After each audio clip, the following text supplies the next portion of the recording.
Okay, so what I would do is have 5 or 6 newspapers, and I would throw them to different places in the audience. So we would throw one out there, and maybe another one out there. Then we would select a random audience member to choose someone with a newspaper. In fact, in this instance, we have, Peter Nardi's got a newspaper. Somebody will select Peter, so Peter stands up, and I say, Peter, what newspaper have you got?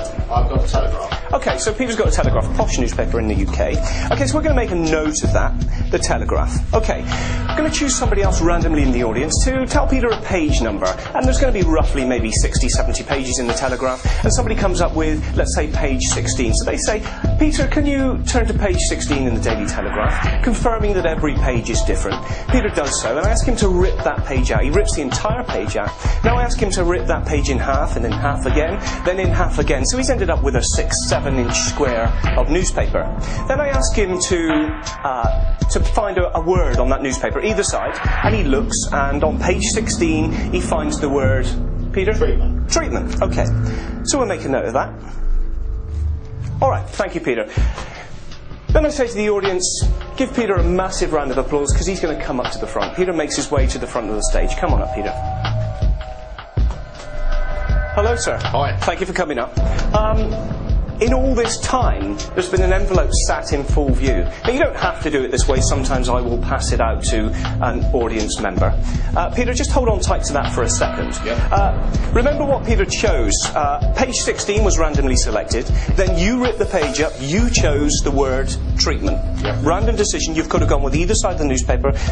60, 70 pages in that newspaper. You could have made any choice. Yep. Okay.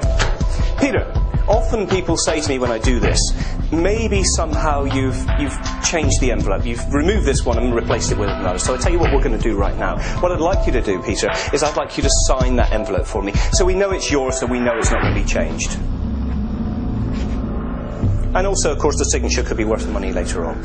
Peter, in this envelope that's been sealed and in full view from before we started, if you look into there, there is another envelope, okay?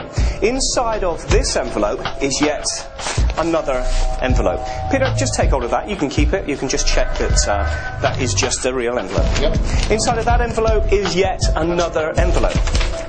Out of this envelope, I'm going to take yet another envelope. Hold on tight to that for me.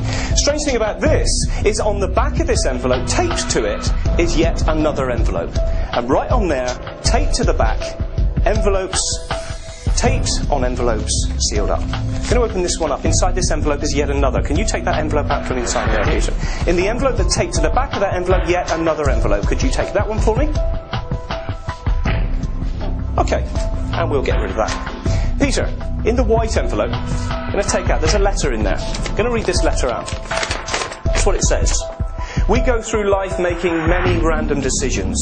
Many of those choices and decisions will be in turn go on to influence other events in our lives. As humans, we simply accept this as our fate. However, some people believe that their lives are mapped out from birth. Every choice, every decision, no matter how small, have already been decided long before we even make them.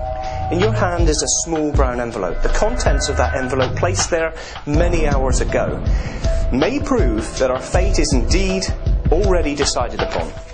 Peter, this envelope has been in full view.